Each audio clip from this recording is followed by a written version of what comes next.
अब देखो बच्चों, अब हम आ जाते हैं नेक्स्ट यूनिट पर, और ये यूनिट है हमारी क्या, एटॉमिक स्ट्रक्चर।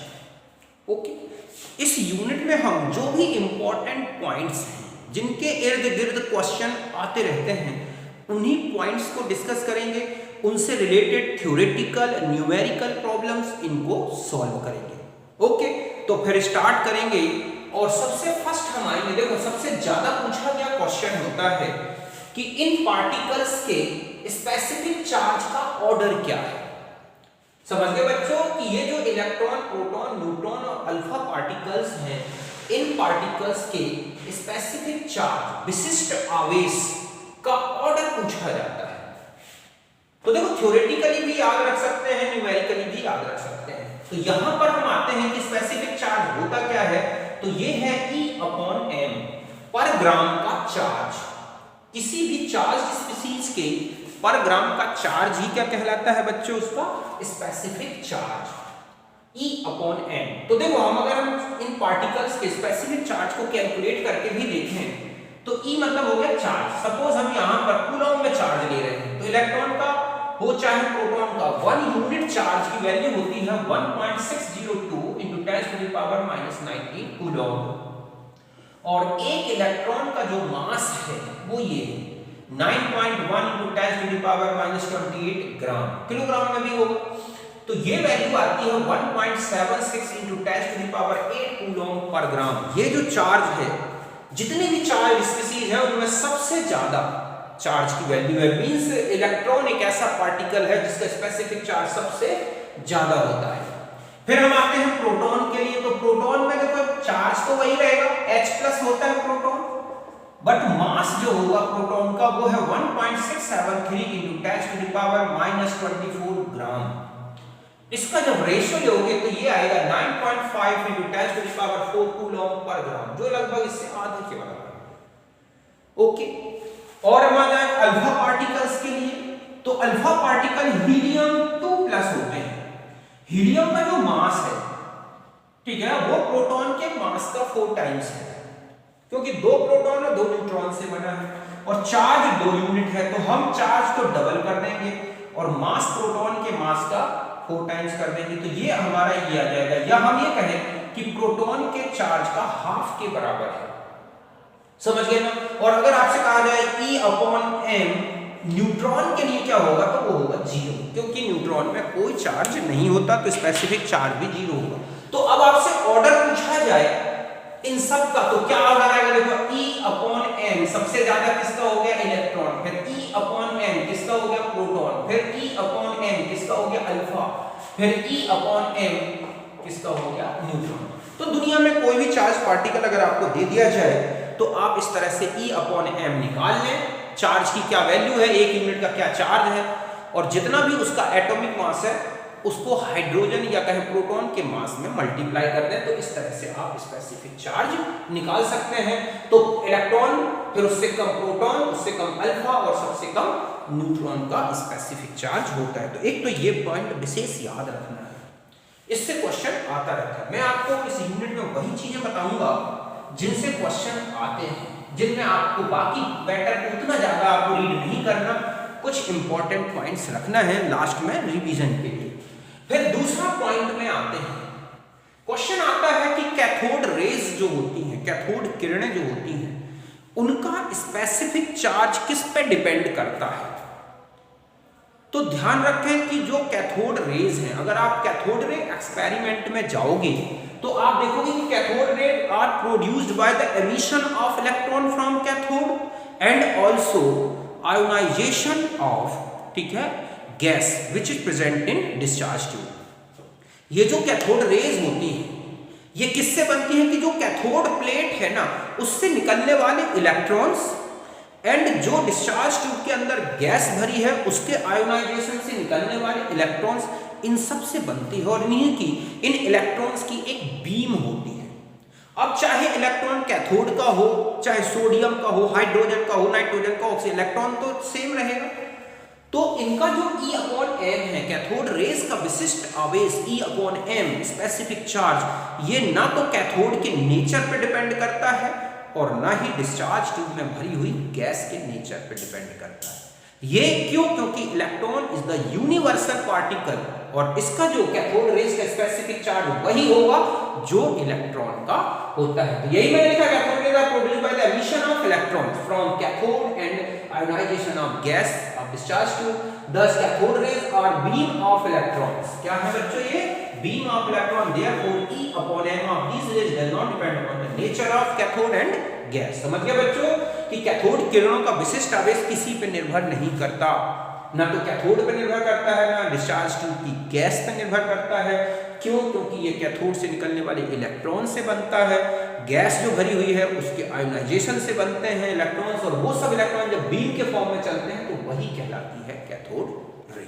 ओके, यहां तक बात समझ गए। दूसरा आता है कि एनोड रेज। अब क्या होता है कि डिस्चार्ज ट्यूब में जो आप देखते हैं कि गैस भरी हुई है, ओके, यहां था कैथोड, कैथोड से इलेक्ट्रॉन्स निकले इस तरह से, यहां थी ये गैस पार्टिकल्स, इनसे स्ट्राइक हुए और इनको तो कैटाइन में चेंज कर दिया और ये इलेक्ट्रॉन यहां पहुंच गए एनोड में।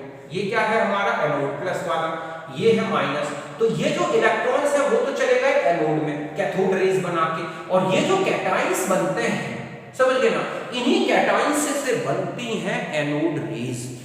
मतलब एनोड रेज जो होती हैं is the beam of cations produced by ionization of gas which present in discharge tube। यहां पर जो गैस भरी है उसके आयोनाइजेशन से जो कैटाइंस बनते हैं वही बनाते हैं कैथोड, सॉरी कौन सी, एनोड रेज। फिर से सुने, गलत तो नहीं बोल गया मैं, कि जो एनोड रेज हैं, फिर से सुने, एनोड रेज जो होती हैं वो डिस्चार्ज ट्यूब में जो गैस भरी है उस गैस के आयोनाइजेशन से बनने वाले कैटाइंस से बनती हैं। तो ये है एनोड रेज। अब यहां पर मान लो हाइड्रोजन भर दी जाए तो हमारी एनोड रेज किससे बनेगी? H+ से। ऑक्सीजन भर दी जाए तो ऑक्सीजन प्लस से, नाइट्रोजन भर दी जाए तो नाइट्रोजन प्लस से। तो इनका E/m अलग अलग आएगा, समझ गए ना? इसका अलग आएगा स्पेसिफिक चार्ज, इसका अलग आएगा, इसका अलग आएगा। तो जो स्पेसिफिक चार्ज है किसका, कैथोड एनोड रेज, वो डिपेंड करता है कि यहां पर आपने गैस कौन सी भरी है। जो भी गैस भरेंगे उसका स्पेसिफिक चार्ज ही एनोड रेज का स्पेसिफिक चार्ज होगा। प्रोड्यूस कैसे होती हैं? जो डिस्चार्ज ट्यूब में गैस भरी है उससे बनने वाले कैटाइन की बीम ही क्या कहलाती है? Anode rays. समझ गए बच्चों कि जो डिस्चार्ज ट्यूब है ये, यहां जो गैस भरी है इसके आयोनाइजेशन से बनने वाले कैटाइन से बनती है एनोड रेज। इनका स्पेसिफिक चार्ज विशिष्ट आवेश गैस पर निर्भर करता है। गैस कैसी है? हाइड्रोजन भरोगे तो अलग आएगा, ऑक्सीजन भरोगे तो अलग आएगा। अगर हम हाइड्रोजन का यूज करेंगे तो हमारा स्पेसिफिक चार्ज जो एनोड रेज का आएगा वो वही आएगा जो कि प्रोटॉन के लिए होता है। तो यहां तक बात समझ गए होगे, आप इसे नोट करें।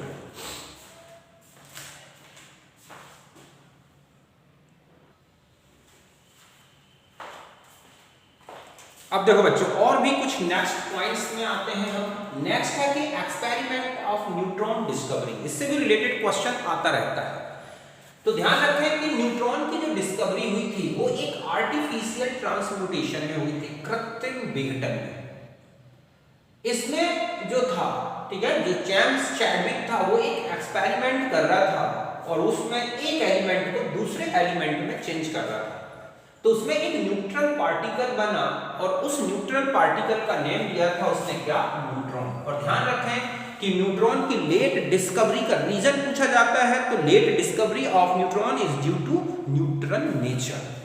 न्यूट्रॉन न्यूट्रल नेचर का होता है, इसलिए किसी से भी कैप्चर नहीं किया जा सकता था और इसलिए इसकी डिस्कवरी में काफी लंबा समय लगा। तो ये एक ध्यान रखना है कि B4 इनको जोड़ देना है तो ये हो गया 6, 9 और 4 कितना हो जाएगा? 9 और 4 हो गया 13, 13 में से सॉरी यहाँ आ गया 12 और ये 0 and 1। इस तरह से ये है न्यूट्रॉन की डिस्कवरी का एक्सपेरिमेंट। ओके, इनका मास यहाँ जोड़ना है, इनका ये जो बचा वो इस तरह जाएगा। फिर दूसरा आता है कि जो न्यूट्रॉन है ये एक सबसे ज्यादा अनस्टेबल पार्टिकल है एटम का, और सबसे हैवी भी है और सबसे ज्यादा अनस्टेबल है, सबसे ज्यादा अस्थायी और सबसे भारी कण। अगर आपसे पूछा जाए कि एटम का सबसे हैवीएस्ट, सबसे भारी कण कौन सा है, तो वो है न्यूट्रॉन। इलेक्ट्रॉन, प्रोटॉन इन सबसे ज्यादा हैवी है।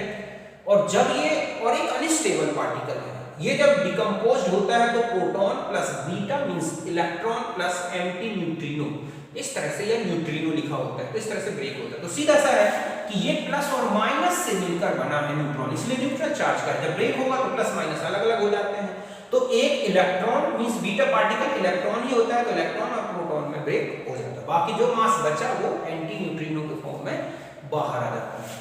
फिर आता है नेक्स्ट होता है mass in moving state, mass of electron in moving state. वैसे भी किसी भी पार्टिकल का मास उसकी मूविंग स्टेट में निकालना है तो ये फॉर्मूला होता है इफेक्टिव मास प्रभावी, ये क्या है इफेक्टिव मास मींस मूविंग स्टेट में मास कब है, ये मास इन मूविंग स्टेट। यहां पर हम ऐसा लिख सकते हैं जिसको मैंने अभी इफेक्टिव रेस्ट मास, ये क्या है रेस्ट मास, जो आपको क्वेश्चन में ग्राम द्रव्यमान, जब पार्टिकल का वेलोसिटी इलेक्ट्रिक है लाइट वेलोसिटी से कम हो तो उस समय जो पार्टिकल का मास है वो है rest mass, root v minus 1 minus v upon c। यहाँ v है ठीक है वेलोसिटी, वेलोसिटी ऑफ इलेक्ट्रॉन, और जो c है वो है लाइट वेलोसिटी। समझ गए ना कि यहाँ पर c क्या है लाइट वेलोसिटी। तो आप समझ रहे हैं कि अगर इलेक्ट्रॉन का जो वेलोसिटी है वो किसके बराबर हो जाए, लाइट वेलोसिटी के बराबर हो जाए तो मास इन्फिनिट हो जाएगा बच्चों, समझ गए ना। तो इस तरह से इलेक्ट्रॉन के मास का फॉर्मूला होता है ये v अपॉन c। तो यहाँ पर v है वेलोसिटी ऑफ इलेक्ट्रॉन और c है लाइट वेलोसिटी, ये दोनों बराबर हो जाए तो मास इन्फिनिट आएगा। इसका मतलब है कि जैसे जैसे इलेक्ट्रॉन की वेलोसिटी बढ़ेगी उसका मास इफेक्टिव मास भी बढ़ेगा। ओके, तो एक तो ये फॉर्मूला याद रखना, इससे रिलेटेड कुछ न्यूमेरिकल्स हम देखेंगे। नेक्स्ट है आप देखोगे एक जो Mulliken drop oil drop method है, उसमें एक क्वेश्चन आ जाता है कि अगर ऑयल ड्रॉप में इतना चार्ज है तो इसमें कितने इलेक्ट्रॉन्स होंगे। तो देखो किसी भी पार्टिकल में जो चार्ज होता है, टोटल चार्ज होता है, वो एक इलेक्ट्रॉन के चार्ज का इंटीग्रल मल्टीपल होता है। मींस अगर हम ये कहें कि इस पेन में कोई चार्ज है तो इस पेन का जो चार्ज होगा वो एक इलेक्ट्रॉन के चार्ज के बराबर होगा या 2 के बराबर होगा या 3 के। तो ऑयल ड्रॉप जो होगी मुलिकन मेथड में उसने कहा है कि जो ऑयल ड्रॉप बनेगी उसमें जो चार्ज आएगा वो किसी n नंबर ऑफ इलेक्ट्रॉन के चार्ज के बराबर होगा। तो इसका मतलब है कि अगर हमें ऑयल ड्रॉप का चार्ज पता हो, जो कि कूलॉम में अगर ये दे रखा है तो इलेक्ट्रॉन के चार्ज कूलॉम से डिवाइड कर दो तो आपको पता चल जाएगा कि उस ऑयल ड्रॉप में कितने इलेक्ट्रॉन्स होंगे। तो इससे भी रिलेटेड हम कुछ क्वेश्चन सॉल्व करेंगे। नेक्स्ट है कि atomic number discovered by Moseley. Atomic number को किसने डिस्कवर्ड किया था बच्चों, मूजली ने। उसने एक एक्सपेरिमेंट किया था कि जो कैथोड रेज होती हैं उन कैथोड रेज को जो है सॉलिड ऑब्जेक्ट पर स्ट्राइक कराया था, मींस किसी मेटल की सरफेस पर। जब ये कैथोड रेज मेटल सरफेस पर स्ट्राइक करती हैं तो ये किस में चेंज हो जाती हैं, एक्सरे में।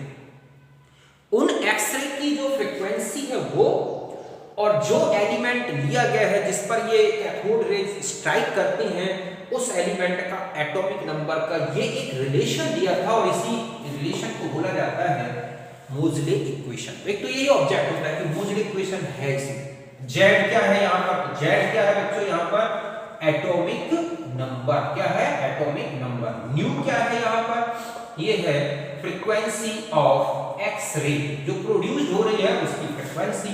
ए और बी, यहाँ पर ए और बी क्या है, ए एंड बी ये है कांस्टेंट जो कि मैटर के नेचर पर डिपेंड नहीं करते। और आगे अगर हम इस इक्वेशन को बढ़ा दें तो इस तरह से हमारा एक स्ट्रेट लाइन इक्वेशन बन जाएगा। ये इस इक्वेशन में आप देख रहे हैं कि ये तो हो गया y, ये हो गया हमारा इंटरसेप्ट जो कि निगेटिव है, और ए जेड में ए तो हो गया हमारा स्लोप और जेड जो है वो हो गया हमारा x की वैल्यू, y की जगह mx। ये तो हम y फ्रीक्वेंसी और जेड एटॉमिक नंबर के बीच में अगर हम ग्राफ लें तो हमें इस तरह से ग्राफ मिलेगा। ये जो स्लोप है समझ गए ना, ये किसके बराबर दिख रहा है, a की, और ये जो इंटरसेप्ट है आप देख रहे हैं इंटरसेप्ट वो किसके बराबर है, माइनस ab के बराबर। तो जो मोजले था उसने जितने भी एलिमेंट्स हैं उनके जेड और उनकी फ्रीक्वेंसी कैलकुलेट की और उससे उनके एटॉमिक नंबर निकाल दिए थे। अभी हम इससे रिलेटेड एक क्वेश्चन करेंगे और फ्रीक्वेंसी इक्वल टू क्या होता है, c/λ, तो हम ऐसा भी लिख सकते हैं। तो इससे भी रिलेटेड कुछ क्वेश्चंस आपको मिलेंगे। ओके, यहां तक बात समझ गए आप? तो यहां तक नोट कर लो।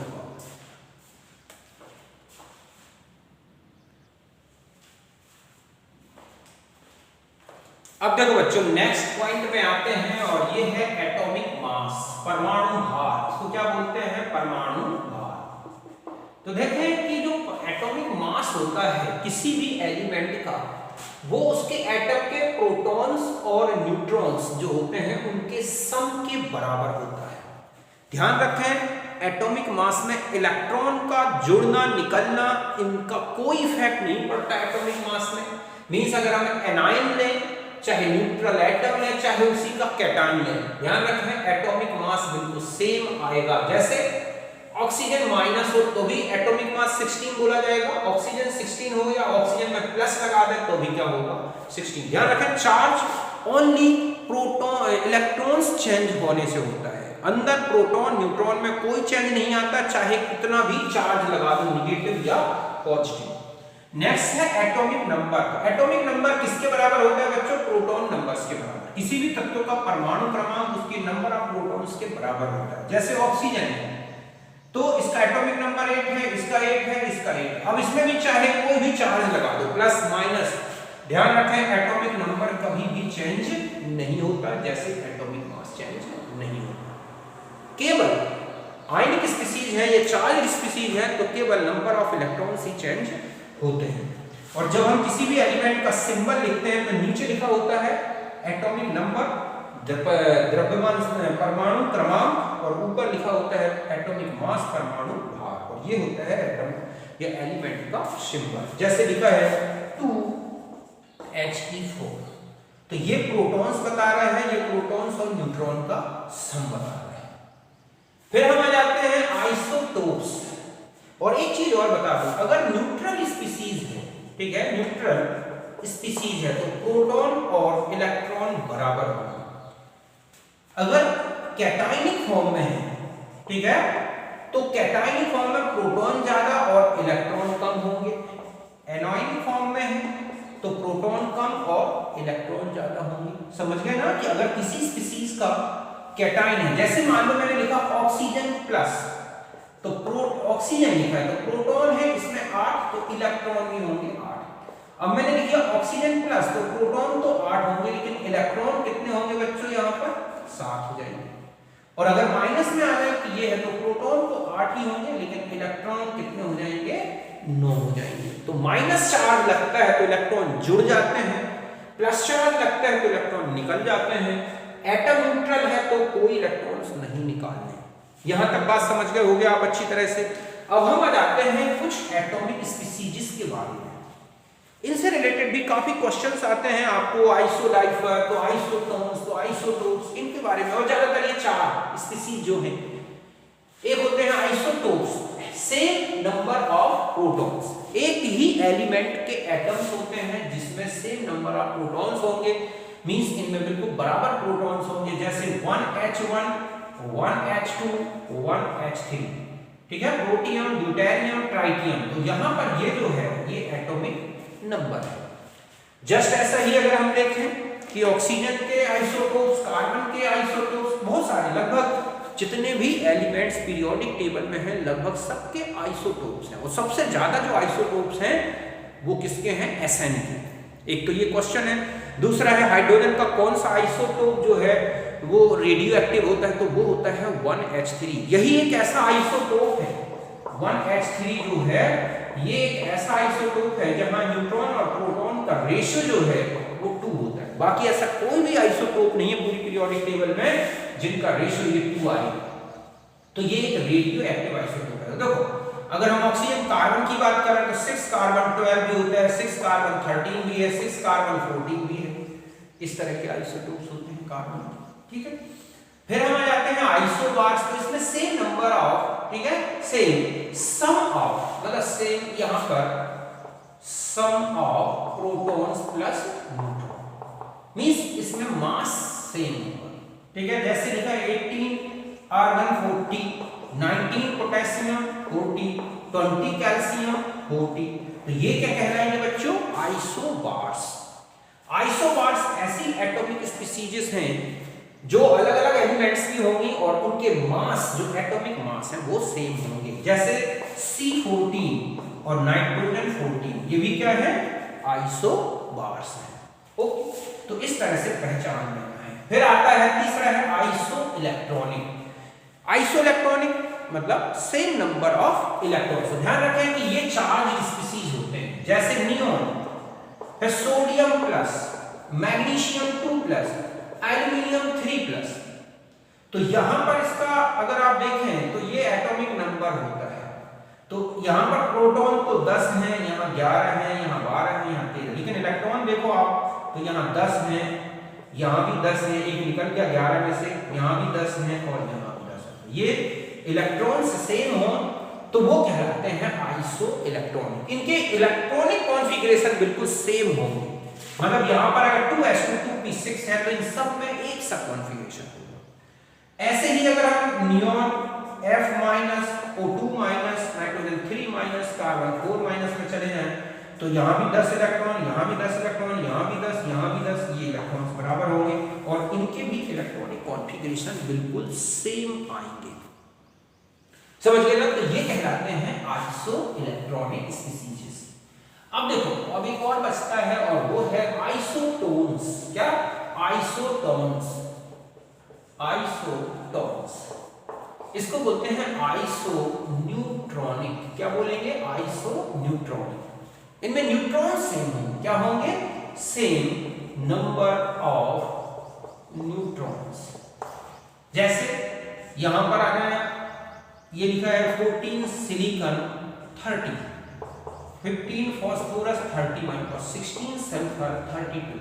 तो प्रोटॉन 14 है, 15 है और ये 16। न्यूट्रॉन में चले जाओ तो 16 है, 16 है और 16। इस तरह से समझ गए ना? तो इस तरह से ये है आइसोटोन्स। तो यहां तक आप समझ गए होंगे कि ये कहलाती हैं एटॉमिक स्पीसीज। अब मैं कुछ क्वेश्चंस करता हूं, ओके, फिर हम उसको अच्छी तरह से समझ सकेंगे।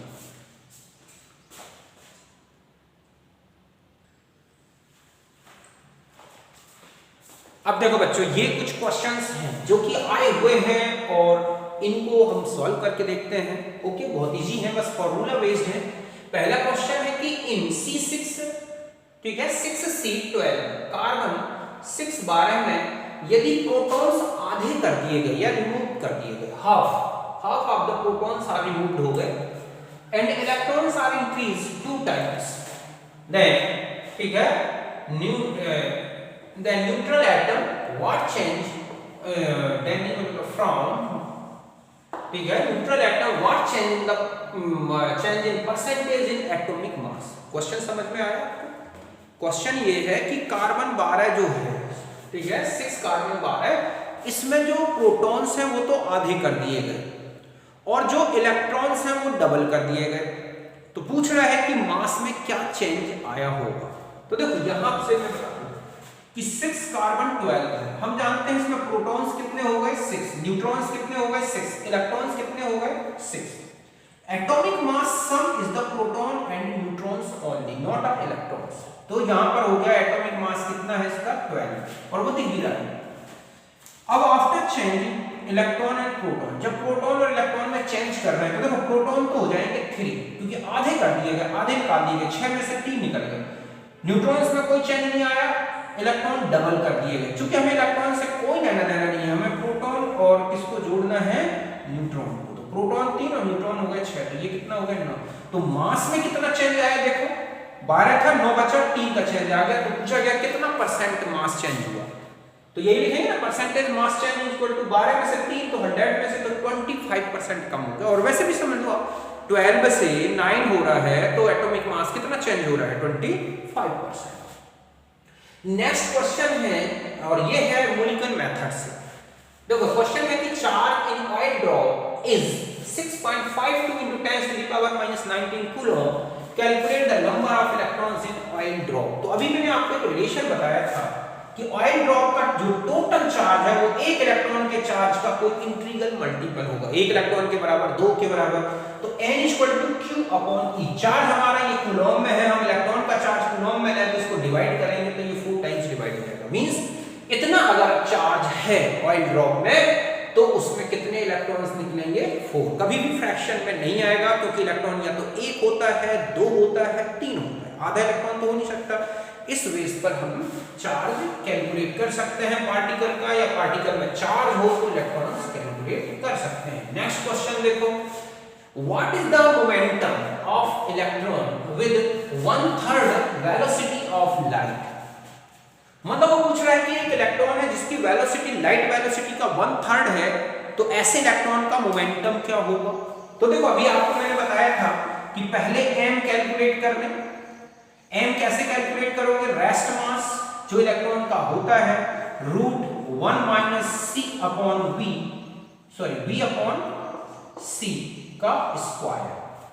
यहां मास जो है हमारे पास, मोमेंटम ये है रेस्ट मास, सपोज हम ये ले लें 1 10 to the power -28 gram, okay, और रूट में 1 माइनस, अब यहां v कह रहा है जो है वो v क्या है, मतलब यहां पर जो v है वो c/3 के बराबर है, तो हम यहां लिखेंगे c/3 इंटू c और इसका क्या स्क्वायर, c से c कट गया तो हमारे पास आ जाएगा 9.1 10 to the power -28 upon root में देखो 1 माइनस 1/3 का स्क्वायर। तो ये तो आ गया इफेक्टिव मास, और मोमेंटम लेना है आपको, तो मोमेंटम m इंटू v, तो ये हो जाएगा 9.1 into 10 to the power -28 upon root 1 minus 1/3 का square into 3 into 10 to the power, ठीक है, कितना होता है 10 अपॉन में 3, मतलब v हो गया यहाँ पर लाइट वेलोसिटी का थर्ड पार्ट, मींस ये जो है ये वाला पार्ट, ये है इलेक्ट्रॉन का वेलोसिटी, लाइट वेलोसिटी का थर्ड पार्ट। इसको सॉल्व कर लो, यही इलेक्ट्रॉन का मोमेंटम आएगा जो कि 9.652, ये आ रहा है 9.652 इंटू 10 to the power -18, और यूनिट देखो क्या आ जाएगी आपकी, gram centimetre second inverse, gram centimetre second inverse. तो ये था हमारा मोमेंटम से रिलेटेड स्ट्रक्चर। तो इसमें कभी कभी सिर्फ इफेक्टिव मास पूछ लेता है तो मास तक निकाल सकते हैं, मोमेंटम पूछ रहा है तो वेलोसिटी से और मल्टीप्लाई कर दें, ओके। तो ये था इलेक्ट्रॉन के मास से रिलेटेड क्वेश्चन, जो कि बहुत इजी है और इस तरह के क्वेश्चन आते रहते हैं। नेक्स्ट क्वेश्चन है कि if the straight line at angle 45 with intercept 1 on, ठीक है, new axis, calculate the X-ray frequency when atomic number Z is 50। अब यहां पर Z दे रखा है, एक्स-रे की फ्रीक्वेंसी पूछी गई है, इंटरसेप्ट, तो तुरंत आपको फॉर्मूला कौन सा लगाना है बच्चों, रूट न्यू इक्वल टू, यहां पर क्या होता है AZ minus AB, A into Z minus B होता है, तो वही फॉर्मूला जो है मोजले का इक्वेशन जो है आपको यूज कर देना है। तो इक्वेशन हमने देखा था कि AZ माइनस AB, अब यहां पर देखो ये है Y, यहां पर ये है M, ये है X और ये क्या है हमारा C, तो यहां पर देखो कि यहां पर जो tan थीटा है वो है tan 45 डिग्री, जो कि किसके बराबर है A, तो हमारे पास A की वैल्यू तो हो गई 1 और AB की वैल्यू दे रहा है 1, ये कह रहा है ना कि इंटरसेप्ट 1, A हमें 1, AB की वैल्यू भी 1 बन गई Z।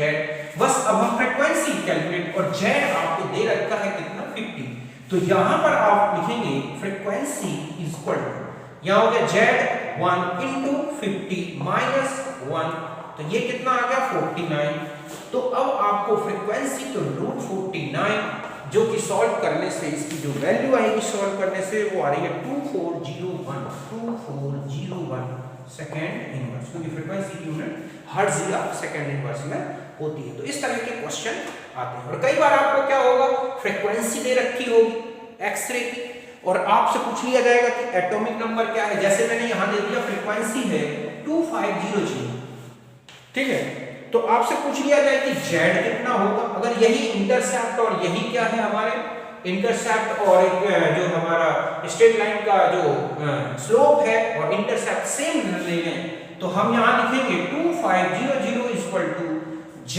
माइनस 1, तो Z की वैल्यू सॉल्व करोगे तो ये कितनी आ जाएगी 50 आ जाएगी, 51 सॉरी कितनी आएगी, इसकी तो हो गई 50 और ये जुड़ जाएगा तो हो जाएगा 51।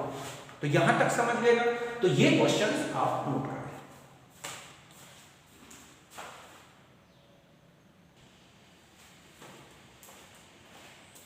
अब देखो बच्चों, ये 3 क्वेश्चंस हैं जो आप देखोगे एनसीईआरटी 11th की जो बुक है उसमें दे रखी है।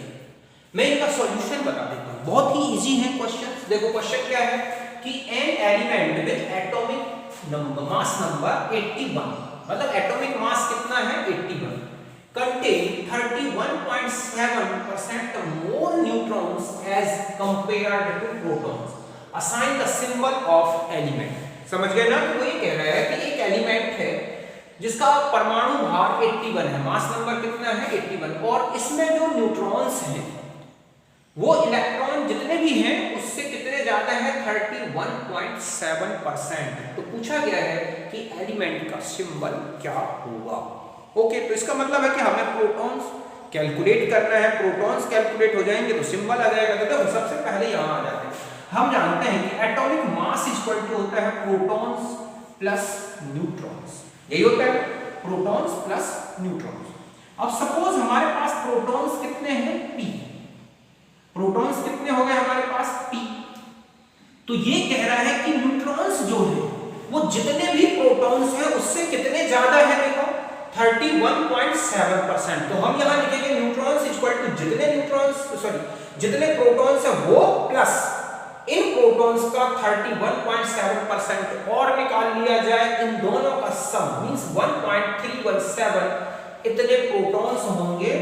ठीक है, इतने प्रोटॉन्स के बराबर क्या होंगे न्यूट्रॉन्स। फिर से देखें, प्रोटॉन्स हो गए p, न्यूट्रॉन्स जो हैं जितने भी प्रोटॉन्स हैं उनसे इतना ज्यादा है 31.7%। तो हम प्रोटॉन्स जितने हैं उसको लें और उसमें ये ऐड ऑन कर दें, तो हमारे पास न्यूट्रॉन्स निकला है 1.317 p। बस अब हम यहां जानते हैं कि एटॉमिक मास आपको दे रखा है कितना है 81, प्रोटॉन्स आपने p लिए हैं और न्यूट्रॉन्स आप देख रहे हैं कि यहां पर ये प्रोटॉन्स प्लस क्या हो गया न्यूट्रॉन्स। तो न्यूट्रॉन्स तो आपने कैलकुलेट कर लिए ना, ये आ गए आपके पास क्या न्यूट्रॉन्स। तो मैंने प्रोटॉन्स को p रख दिए और न्यूट्रॉन्स की जगह ये वैल्यू रख दी। इसमें से जब आप p सॉल्व करोगे तो ये कितना आ जाएगा 35। तो ये 35 एटॉमिक नंबर किसका होता है ब्रोमीन का। तो ये हो जाएगा 35 ब्रोमीन 81। बिल्कुल समझ गए ना? बस प्रोटॉन जितने हैं उसमें जितना परसेंट वो कह रहा है प्रोटॉन्स का उतना और ऐड कर दो। तो न्यूट्रॉन्स निकला है, प्रोटॉन को आपने p माना है, न्यूट्रॉन्स हो गए 1.317 प्रोटॉन, दोनों को ऐड किया, प्रोटॉन्स आ गए 35, सिंबल आ गया। क्यों? क्योंकि हमें एटॉमिक प्रोटॉन्स कैलकुलेट करने थे, ये तो दे रखे हैं क्वेश्चन। अब दूसरा क्वेश्चन देखो, दूसरा है कि n एनाइन वाज, ठीक है sir, n A9 mass number है 37, possess 1 unit negative charge. Means ये जो एटम है ये नेगेटिव चार्ज रख रहा है एनाइन के फॉर्म में। If the ion contain 11.1% more neutrons than the electrons, find out symbol of element।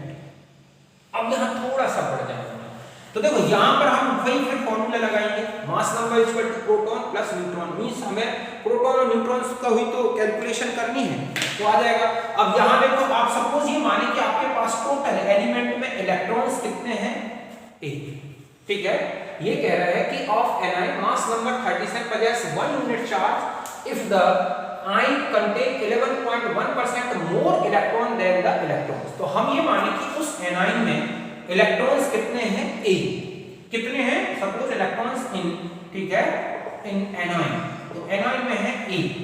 तो न्यूट्रॉन कितने हो जाएंगे, जितने इलेक्ट्रॉन्स हैं एनाइन में वो प्लस इन इलेक्ट्रॉन्स का कितना परसेंट और ऐड कर देना है 11.1%। तो जब ये ऐड किया तो आपके पास ये आ गया। अब हम जानते हैं कि जो एनाइन होता है उसमें प्रोटॉन से ज्यादा क्या होते हैं इलेक्ट्रॉन्स। तो हमें ये देखना होगा कि इस एनाइन में प्रोटॉन्स कितने होंगे। तो जितने इलेक्ट्रॉन्स हैं उसमें से 1 माइनस कर दो, क्यों? क्योंकि चार्ज कितना है 1 यूनिट नेगेटिव चार्ज है। तो जितने इलेक्ट्रॉन्स हैं उनमें से 1 माइनस कर दोगे तो अब हमारे पास जो ये प्रोटॉन्स निकलाएंगे वो किस में निकलाएंगे, न्यूट्रल एटम में, उदासीन परमाणु में प्रोटॉन्स आ गए। तो हमारे पास प्रोटॉन्स हो गए a-1। यहां क्यों लिखा है ये? तो टोटल इलेक्ट्रॉन्स हैं किसमें, एनाइन में। जब न्यूट्रल एटम लेंगे और एनाइन में 1 नेगेटिव चार्ज है तो एक्चुअल में न्यूट्रल एटम में प्रोटॉन जितने इलेक्ट्रॉन्स रहेंगे उसमें से 1 माइनस कर दो, क्यों? क्योंकि एक ही नेगेटिव चार्ज है।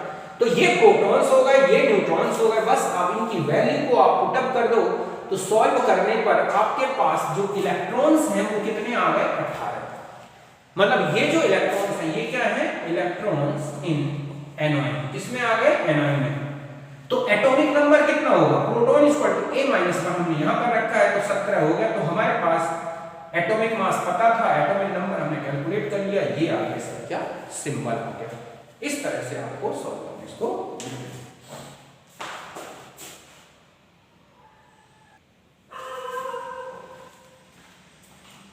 अब देखो बच्चों, थर्ड क्वेश्चन में आ जाओ, बिल्कुल इसी तरह का क्वेश्चन है, बस इसमें एनाइन था तो इसमें कैटाइन है। इसमें यूनिट नेगेटिव चार्ज था तो इसमें 3 unit positive charge. Okay, atomic number दे रखा है 56। समझ गए बच्चों, ये कह रहा है कैटाइन है जिसका परमाणु भार है 56 और उसमें 3 पॉजिटिव चार्ज है। अगर उसमें न्यूट्रॉन्स जो है 30.4% मोर न्यूट्रॉन देन इलेक्ट्रॉन, ठीक है, असाइन सिंबल ऑफ एलिमेंट। बस वही रिलेशन फिर लगा देंगे, हम जानते हैं mass equal to proton plus neutron. Suppose electron in tri positive cation कितने हैं, A। समझ गए ना कि इलेक्ट्रॉन्स हम ट्राई पॉजिटिव कैटाइन में कितना मान लें, A। तो हमारे पास न्यूट्रॉन कितने हो जाएंगे, जितने प्रोटॉन्स थे प्लस उसका 30.4% और ऐड कर दो, तो कुल मिला के न्यूट्रॉन्स तो हो गए ये 1.304 into A। अब हम जानते हैं कि प्रोटॉन्स कितने होंगे, तो न्यूट्रल एटम में जब जाओगे आप तो यहां जो प्रोटॉन्स हैं, क्योंकि कैटाइन कितना है, ट्राई पॉजिटिव चार्ज, और उसमें जो इलेक्ट्रॉन्स हैं A हैं, तो एक्चुअल में प्रोटॉन्स कितने होंगे न्यूट्रल एटम में, तो जितना पॉजिटिव चार्ज था, मतलब ट्राई पॉजिटिव चार्ज में जितने इलेक्ट्रॉन्स थे उसमें 3 और जोड़ दो, तो ये जो होंगे ये होंगे न्यूट्रल एटम में प्रोटॉन्स आ गए। बस फिर आप इस फॉर्मूले में रख दो, A की जगह रख दिया 56, प्रोटॉन की जगह A+3 और ये हो गया न्यूट्रॉन। सॉल्व कर लिया 23। तो प्रोटॉन्स कितने होंगे, A+3, क्योंकि A तो इलेक्ट्रॉन्स थे, +3 करेंगे तो ये प्रोटॉन्स के, तो आपको मिल गया 26, तो सिंबल हो गया 26 Fe56। समझ लेना ये बात अच्छी तरह से कि प्रोटॉन्स ट्राई पॉजिटिव जो कैटाइन है उसमें जितने इलेक्ट्रॉन्स उनमें 3 जोड़ोगे तो नंबर ऑफ प्रोटॉन्स होंगे न्यूट्रल स्टेट में। हमें न्यूट्रल स्टेट में सब कुछ कैलकुलेशन करनी है, तो इस तरह से ये आ गया सिंबल। तो इस तरह के क्वेश्चंस आपको मिलेंगे बुक में। तो ये था हमारा भी एक पार्ट एटॉमिक स्ट्रक्चर का। अगला जो पार्ट हम डिस्कस करेंगे उसमें हम electromagnetic radiations, photo electric effect, ठीक है, और इसके अलावा प्लांक क्वांटम थ्योरी और आगे के जो भी चैप्टर्स हैं उनमें से रिलेटेड हम इंपॉर्टेंट रिलेशंस लेंगे और उनके न्यूमेरिकल्स। थ्योरेटिकल क्वेश्चन तो वैसे भी आपसे सॉल्व बन जाएंगे। ओके, तो मिलते हैं नेक्स्ट वीडियो में, तब तक के लिए नमस्कार, थैंक यू, बाय।